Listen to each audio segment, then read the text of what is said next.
Hello বন্ধুরা, কেমন আছেন সবাই?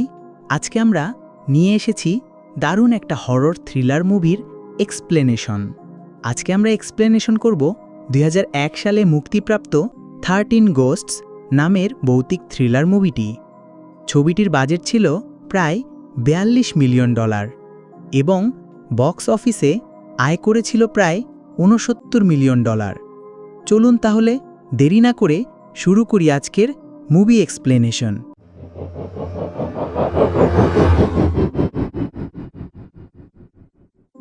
গল্পের শুরুতে দেখানো হয় এক লোককে যার নাম সাইরাস। সাইরাস তার টিম নিয়ে যায় এক নির্জন জায়গায়। উদ্দেশ্য হলো এক ভয়ঙ্কর ভূতকে ধরে ফেলা। তার সঙ্গে থাকে তার সহকারী যার নাম ডেনিস। ডেনিসের সাহায্যে ভূত ধরা সম্ভব হয়, কারণ ডেনিসের কাছে আছে এক বিশেষ সাইকিক ক্ষমতা। এই ক্ষমতার সাহায্যে সে বুঝতে পারে ভূত ঠিক কোথায় আছে। এখন ভূতটাকে ধরার জন্য তারা ফাঁদ পাততে শুরু করে। ঠিক তখনই সাইরাসের লোকেরা ধরে নিয়ে আসে এক মেয়ে যার নাম শালিনা আর তার সাথীকে। শালিনা সাইরাসকে বলে, তুমি যা করতে চাইছো এটা প্রকৃতির বিরুদ্ধে, তোমার এমন করা উচিত না। তুমি চাইলেও ওই ভয়ঙ্কর ভূতকে ধরতে পারবে না, কারণ তোমার কাছে সঠিক মন্ত্র নেই ভূতকে আটকে রাখার জন্য। কিন্তু সাইরাস তার কথায় গুরুত্ব দেয় না। সাইরাসের সহকারী ডেনিস বলে, এটা 13 নম্বর ভূত নয়, বরং 12 নম্বর ভূত। সাইরাস উত্তর দেয়, হ্যাঁ, এটা 12 নম্বর ভূত বটে, কিন্তু আমরা খুব তাড়াতাড়ি 13 নম্বর ভূতকেও ধরে ফেলব। এরপর দেখানো হয় কিভাবে সেই ভূতের ভয়ঙ্কর রহস্য ধরা পড়ে এবং সাথে সাথে প্রয়োজনীয় মন্ত্র ব্যবহার করে তাদের বন্দী করার প্রস্তুতি নেওয়া হয়। এখানে মন্ত্রোচ্চারণও করা হয়, যার কারণে ভূত বারবার তাদের দিকে আসতে শুরু করে। সে এতটাই শক্তিশালী যে সাইরাসের অনেক লোককে মেরে ফেলে। এরপর এক ব্যক্তিকে তাড়া করতে করতে সে ক্যাবিনেটের ভেতরে ঢুকে যায় এবং এভাবেই তারা 12 নম্বর ভূতটিকে বন্দী করতে সক্ষম হয়। এদিকে দেখা যায় করিনাকে, যে তার সঙ্গীর সঙ্গে এসেছে সাইরাসকে ভূত বন্দী করা থেকে আটকাতে, কিন্তু তার সঙ্গীও মারা যায়। এই দিকে ডেনিস, যে সাইরাসের সাথী ছিল, সে দেখে সাইরাসও মরে গিয়েছে। অন্যদিকে শহরে দেখা যায় সাইরাসের ভাতিজা আর্থারকে। সাইরাসের একজন আইনজীবী তার কাছে আসে এবং জানায় যে সাইরাস তার বিশাল বাড়িটা আর্থারের নামে লিখে দিয়েছে। আর্থারের আর্থিক অবস্থা তেমন ভালো নয়, তাই সে তার 2 সন্তান ববি আর ক্যাথি এবং তাদের দেখাশোনার দায়িত্বে থাকা ম্যাজিকে নিয়ে তার চাচা সাইরাসের বাড়িতে যাওয়ার সিদ্ধান্ত নেয়। এরা সবাই আইনজীবীর সঙ্গে মিলে সেই জায়গায় পৌঁছে যায়।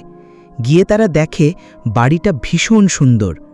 এর সব দেয়াল কাঁচ দিয়ে তৈরি, আর সেই দেয়ালগুলোর ওপর ল্যাটিন ভাষায় কিছু না কিছু লেখা ছিল, যা ওরা কিছুই বুঝতে পারে না।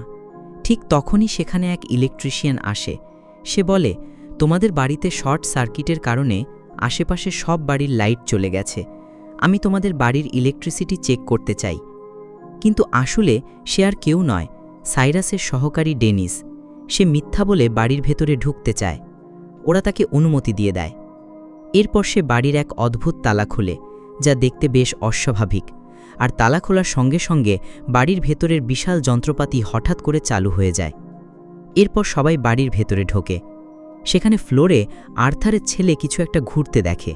সে টাচ করার আগেই আর্থার তাকে তুলে নেয়। যে জিনিসটা ঘুরছিল সেটার উপরও নানা রকম অদ্ভুত চিহ্ন আঁকা ছিল। এদিকে দেখা যায় ডেনিসকে, যে বিদ্যুৎ ঠিক করার অজুহাতে নিচের বেসমেন্টে চলে যায়। সেখানে রয়েছে কাঁচের তৈরি বিশাল বিশাল ক্যাবিনেট। আসলে সে এখানে এসেছে সাইরাসের গোপন টাকা পয়সা খুঁজে বের করার জন্য, কারণ এগুলো এখানেই লুকিয়ে রাখা হয়েছে। এখান থেকে বেরিয়ে আসতে গিয়েই হঠাৎ করে ডেনিসের মাথায় প্রচণ্ড ব্যথা শুরু হয়। আর ডেনিসের মাথা ব্যথা কেবল তখনই হয় যখন আশেপাশে কোনো ভূত থাকে। ব্যথাটা এতটাই তীব্র ছিল যে সে সহ্য করতে পারছিল না। তাই সে সেই বিশেষ চশমাটা পরে নেয়, যার সাহায্যে সে ভূতগুলোকে দেখতে পারে। চশমা পরার পর সে চারপাশে তাকিয়ে দেখে কাচের ক্যাবিনেটগুলোর ভেতরে ভয়ঙ্কর সব ভূত বন্দি করে রাখা হয়েছে, যেগুলো সে আর সাইরাস মিলে একে একে ধরেছিল। কোনোভাবে ডেনিস সেখান থেকে বেরিয়ে উপরে চলে আসে এবং আর্থারকে সব সত্যি বলে দেয়। সে জানায় আমি কোনো ইলেকট্রিশিয়ান নই। আমি তোমার চাচা সাইরাসের সঙ্গে মিলে ভূত ধরতাম। আর আমরা যতগুলো ভূত ধরেছি সবকটা ভূত নিচের বেজমেন্টেই বন্দি আছে। যদি তুমি তোমার পরিবারকে বাঁচাতে চাও তাহলে যত তাড়াতাড়ি সম্ভব এই বাড়ি থেকে বেরিয়ে যাও। কিন্তু আইনজীবী এবং আর্থার দুজনেই তাকে পাগল মনে করে এবং তার কথায় বিশ্বাস করে না। আর তখনই আবার ডেনিসের মাথায় ভয়ানক ব্যথা শুরু হয়। ঠিক সেই সময় ল নামের লোকটা নেমে যায় নিচের বেজমেন্টে। সে যায় 12 নম্বর ক্যাবিনেটের কাছে এবং বিশেষ চশমাটা পরে, যেটার সাহায্যে ভূতগুলোকে দেখা যায়। তখন সে প্রত্যেকটা ক্যাবিনেটের ভেতর ভূতগুলোকে দেখতে পায়, অর্থাৎ তার আগেই জানা ছিল যে এখানে ভূতগুলো বন্দী আছে। এরপর সে বেসমেন্টে নিজের টাকা নেবার জন্য এক বিশেষ ঘরে যায়। যখনই সে টাকার ব্যাগটা তুলে নেয় তখনই এক অদ্ভুত মেকানিজম চালু হয়ে যায়। এতে বাড়ির দরজাগুলো একে একে লক হয়ে যেতে থাকে। কাঁচের দেয়ালগুলো সরে গিয়ে ঘরকে ভেতর থেকে ঘিরে ফেলে।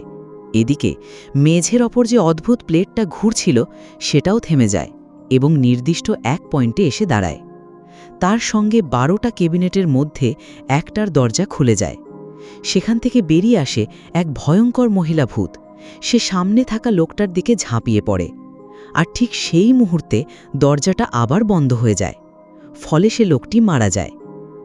অন্যদিকে আর্থারের ছেলে ববিকে দেখা যায় সে ওই চশমা পরে ফেলে, যা দিয়ে ভূতগুলো দেখা যায়। সে যখন বেসমেন্টের সামনে দিয়ে যাচ্ছিল তখন নিচে থেকে কারো আওয়াজ শুনতে পায়। শোনার পর বুঝতে পারে এটি তাদের ন্যানি ম্যাগির কণ্ঠস্বর। ববি চলে যায় সেই জায়গায় যেখানে অদ্ভুত অদ্ভুত শব্দ শোনা যাচ্ছিল। হঠাৎই তার মনে হয় কেউ যেন তাকে অনুসরণ করছে। সে দৌড়ে পালাতে শুরু করে এবং পরের মুহূর্তেই কাঁচের দরজায় ধাক্কা খেয়ে মাটিতে পড়ে যায়। তার চশমাটাও খুলে পড়ে যায়, তাই সে আর ভূতগুলোকে দেখতে পারে না। ঠিক তখনই সে এক পরিচিত কণ্ঠস্বর শুনতে পায়। কণ্ঠস্বর তাকে বলে, ববি, তাড়াতাড়ি ওপরে যাও, তোমার বাবাকে খুঁজে বের করো। ববি আবার চশমা পরে দেখে কণ্ঠস্বর আসছে তার মায়ের কাছ থেকে। আসলে আগুনে পুড়ে তার মায়ের মৃত্যু হয়েছিল, আর এখানে বন্দি ভূতগুলোর মধ্যে একজন তার মাও ছিল। ববি যখন উঠে দাঁড়িয়ে আস্তে আস্তে পিছের দিকে যাচ্ছিল তখন কাচের ক্যাবিনের ভিতরে ওই সাইরাস, যে 12তম ভূত ধরার সময় মৃত্যু হয়েছিল, তাকে দেখতে পায়। ঠিক তখনই সাইরাস তাকে ক্যাবিনের ভিতরে টেনে নেয়। অন্যদিকে দেখা যায় আর্থারকে, যে তার ছেলেকে খুঁজছিল। সে বেসমেন্টে নামতে চাইলে ডেনিস তাকে থামায়। ডেনিস বলে, তুমি ভেতরে যেও না, বেসমেন্টে ভয়ঙ্কর ভূতগুলো বন্দী আছে। এরপর আর্থার তাকে অনুরোধ করে, আমার মেয়েকে খুঁজে পেতে আমাকে সাহায্য করো, তোমাকে যত টাকা লাগে আমি দেব। আর্থার, তার মেয়ে, ডেনিস এবং ম্যাগি, এই 4 জন বেসমেন্টের ভেতরে নামে। আর্থারের মেয়ে একদিকে চলে যায়, ডেনিস এবং ম্যাগি অন্যদিকে। ডেনিস দেখে যে 12 নম্বর সেই ভূত যেটিকে সর্বশেষে বন্দী করা হয়েছিল তার কেবিনে নেই। অন্যদিকে আর্থারের মেয়ে চশমা পরে ভূতগুলো দেখতে পারে। ঠিক তখনই 12 নম্বর ভূত, যাকে সবচেয়ে ভয়ঙ্কর বলা হয়, তার দিকে আসে এবং তার উপর আক্রমণ করে। ভূতটা তার মেয়েকে টানতে থাকে। অন্যদিকে আর্থারও তার মেয়েকে টানার চেষ্টা করে। ঠিক সেই সময় ক্যালিনা আসে, যিনি গল্পের শুরুতে সাইরাসকে ভূত ধরার অনুমতি না দেওয়ার কথা বলেছিল। সে আর্থারের মেয়েকে সাহায্য করে এবং তাকে কাঁচের দরজার অন্য পাশে নিয়ে যায়, যেখানে সেই 12 নম্বর ভূত এসে পৌঁছাতে পারবে না। আর্থার কৌতূহলী হয়ে বলে, তুমি কে এবং কিভাবে তুমি এখানে এলে? ক্যালিনা উত্তর দেয়, আমি ভূতদের মুক্ত করার কাজ করি। যখন বাড়ির দরজাগুলো বন্ধ হতে থাকে ঠিক তখনই আমি একটি জানালা দিয়ে ভিতরে ঢুকে পড়ি, কিন্তু এখন ওই জানালাটাও বন্ধ হয়ে গেছে। এজন্য আমরা এখন আর বাহিরে যেতে পারবো না। এরপর আর্থারকে একটি বই দেখান এবং বলেন যে এই বইটি 1500 শতকে এক জ্যোতিষী লিখেছিলেন। যখন তিনি এই বইটি লিখেছিলেন তখন তার উপর সম্পূর্ণরূপে শয়তান প্রভাব ফেলেছিল। এই বইতে এমন একটি যন্ত্রের কথা লেখা আছে যার মাধ্যমে আমরা ভবিষ্যৎ দেখতে পারি। তোমার চাচা সাইরাস সেই যন্ত্রটি তৈরি করেছেন এবং এখন আমরা সেই যন্ত্রের মাঝখানে আছি। কিন্তু শয়তানের এই যন্ত্রটি চালানোর জন্য 13 জন ভূতের প্রয়োজন ছিল। যখন 12 নম্বর ভূত ধরার চেষ্টা করা হচ্ছিল তখন সাইরাস মারা গিয়েছিল, তাই কাজটি তখন পুরোপুরি শেষ করা যায়নি। এদিকে আর্থার দেখতে পায় যে তার মেয়ে এখানে নেই। সে ভিতরে যেতে চায়, কিন্তু ক্যালিনা তাকে বলে, যদি তুমি ভিতরে যাও তাহলে তুমি সেই শিশুর মুখোমুখি হবে, যেটি ভূত। তখন যন্ত্রটি চালু হয় এবং খুব দ্রুত কাজ শুরু করে। বাড়ির ভিতরের পথগুলো পরিবর্তন হতে শুরু করে। বাড়ির বাইরে থাকা দরজাগুলো পুরোপুরি বন্ধ হতে থাকে। ক্যালিনা বলে, তোমাকে অবশ্যই এগোতে হবে, কারণ এই বাড়িতে এমন একটি জায়গা আছে। আমাদের লাইব্রেরিতে যেতে হবে, কারণ এই বাড়ির মধ্যে ওই একটা জায়গা আছে যেইটা নিরাপদ। এই দুইজনই যখন লাইব্রেরির দিকে যাওয়া শুরু করে, তখন তাদের সাথে পথে ডেনিস এবং মেগির দেখা হয়। তখন তারা চারজনই একসাথে লাইব্রেরির দিকে যাওয়া শুরু করে। তখন 12 নম্বর ভূত আর্থারের ওপর আক্রমণ চালায় এবং তাকে খুব কঠোরভাবে আঘাত করে। এরপর চারজনই লাইব্রেরির ভিতরে প্রবেশ করে। ক্যালিনা আর্থারকে বলে, বইতে লেখা আছে এই বাড়িতে যেই সব ভূত আছে, এই আত্মাগুলোই সেই যন্ত্র চালানোর জন্য প্রয়োজন। আর সেই 4 নম্বর ভূত আর কেউ নয়, তোমার স্ত্রী। এ কথা শুনে আর্থার অত্যন্ত রেগে যায় এবং সব কিছুর জন্য ডেনিসকে দায়ী করে, কারণ ডেনিসের কাছে এমন ক্ষমতা আছে যার মাধ্যমে সে ভূতগুলোকে দেখতে পারে। যদি ডেনিস সাইরাসকে সাহায্য না করত, তাহলে সাইরাস কখনোই এই 12টি ভূতকে বন্দী করতে পারত না। ক্যালিনা জানায় খুব শীঘ্রই এই যন্ত্রের পুরো চক্র শেষ হয়ে যাবে। এরপর এক এক করে সব ভূত যন্ত্রের কাছে চলে আসবে। এই যন্ত্রতে ভূতের শক্তি প্রয়োজন, যাতে নরকের দরজা খোলা যায় এবং মানুষ নরকের আগুনের ওপর নিয়ন্ত্রণ রাখতে পারে, এবং যিনি এই যন্ত্র সম্পর্কে জানে সে ভবিষ্যৎ, অতীত, স্বর্গ, নরক সব কিছুই দেখতে পারবে। সে পৃথিবীর সবচেয়ে শক্তিশালী মানুষ হয়ে উঠবে। ইতিমধ্যে 11টি ভূত মুক্তি পেয়েছে এবং খুব শীঘ্রই 12 নম্বর ভূতও মুক্তি পেতে চলেছে। তখন ডেনিস বলে, সাইরাস সবসময় 13 নম্বর ভূতের কথা বলতো। ক্যালিনা তখন বলে, 13 নম্বর ভূত যে হবে, কেবল সেই ভূতই এই বিপদ ঠেকাতে পারবে, কিন্তু সেটা কেবল সেই ব্যক্তি করতে পারবে যার হৃদয় ভেঙে গেছে, যে ব্যক্তি নিজের ইচ্ছায় নিজের জীবন দেবে, যে আত্মত্যাগ করবে। এটি ঘটবে ঠিক তখন যখন নরকের দরজা খোলা হবে। তখন সে ভিতরে ঝাঁপ দিয়ে তার জীবন শক্তি দিয়ে পুরো চক্র শেষ করবে, এবং এটি কেবল সেই ব্যক্তি করতে পারবে যার হৃদয় সম্পূর্ণভাবে ভেঙে গেছে। এবং এই কাজ শুধু আর্থার করতে পারবে, কারণ তার স্ত্রী, যে চতুর্থ ভূত হিসেবে এই বাড়িতে বন্দী, এবং তার সন্তানদের হারানোর কারণে। ডেনিস তখন বলে, আমি আর্থারকে এটি করতে দেব না। আমরা দুজনেই নিচে যাব এবং আর্থারের সন্তানদের বাঁচাবো। এরপর আর্থার এবং ডেনিস কাচের শীট নিয়ে চলে যায়, যেখানে পবিত্র সেই মন্ত্রটি লেখা রয়েছে, যার সাহায্যে ভূতও কোনো ক্ষতি করতে পারবে না। তারপর তারা বেসমেন্টের দিকে নেমে যায়। ঠিক তখনই 2টি ভয়ঙ্কর ভূত তাদের উপর আক্রমণ করে।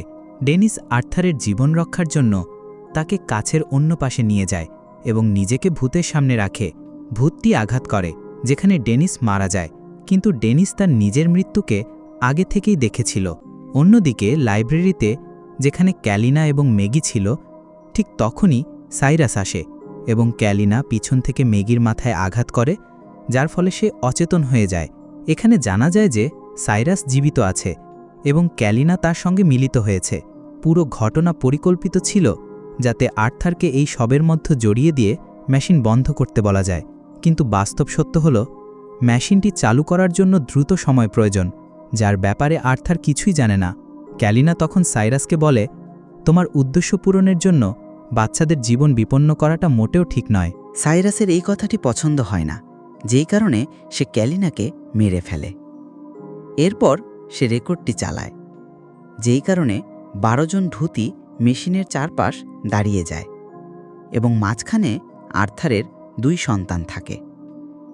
আর্থার তার সন্তানদের বাঁচানোর জন্য মেশিনের সামনে দাঁড়ায়।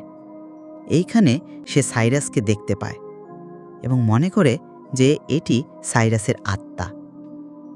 ঠিক তখনই তার ক্যালিনার কথা মনে পড়ে, যিনি বলেছিলেন যে তার নিজের জীবন উৎসর্গ করে সে মেশিনটি থামাতে পারে। তার ডেনিসের কথাও মনে পড়ে, সে বলেছিল যে 13 নম্বর ভূত তুমি। তখন সে বুঝতে পারে যে তাকে ফাঁদে ফেলা হয়েছে। সে আরও বুঝতে পারে যে সাইরাস জীবিত আছে। তখন সে তার চশমা খুলে ফেলে এবং দৌড়ে যায় সাইরাসকে থামানোর জন্য। তাদের হাতাহাতি শুরু হয়। কিন্তু সাইরাসের কাছে আর্থারের সন্তানরা রয়েছে। তখন সাইরাস আর্থারকে বলে, যদি তুমি তোমার সন্তানদের বাঁচাতে চাও তাহলে তোমাকে আমাদের ১৩তম ভূত হতে হবে, অর্থাৎ তোমাকে নিজের জীবন উৎসর্গ করতে হবে। কিন্তু তার আগে ম্যাগি, যিনি ইতিমধ্যেই চেতনাহীন হয়েছিল, হঠাৎ জ্ঞান ফিরে আসে এবং মন্ত্রযুক্ত টেপটি বন্ধ করে দেয়। এরপর মেশিনের হ্যান্ডেলগুলো উপরে নিচে করা শুরু করে দেয়, যার কারণে সাইরাসের মনোযোগ অন্যদিকে চলে যায়। তখন আর্থার তাকে লাথি মেরে ফেলে দেয়। তখন সব ভূত মুক্ত হয়ে যায় এবং সাইরাস যে তাদের আটকে রেখেছিল তারা তাকে মেরে ফেলে। এরপর সেখানে ডেনিসের আত্মা আসে। সে আর্থারকে বলে, তোমার মধ্যে শক্তি আছে, শুধু তোমার বাচ্চাদের বাঁচানোর জন্য তোমার শক্তির সঠিক ব্যবহার করো। যে ম্যাশিংয়ের মধ্যে তার বাচ্চারা ছিল সেই ম্যাশিং অনেক জোরে ঘোরা শুরু করে। আর্থার সব বাধা পেরিয়ে লাফ দিয়ে তাদের বাচ্চাদের কাছে চলে যায় এবং কিছু সময়ের মধ্যে আশেপাশে যা কিছু আছে সব ধ্বংস হয়ে যায় এবং ম্যাশিং ঘোড়াও বন্ধ হয়ে থেমে যায়। তখন আর্থার তার বইয়ের আত্মা দেখতে পায়। সে তার বাচ্চাদের বলে, তোমরা তোমাদের বাবার খেয়াল রেখো, আমি তোমাদের সবাইকে অনেক ভালোবাসি, এখন আমার যেতে হবে।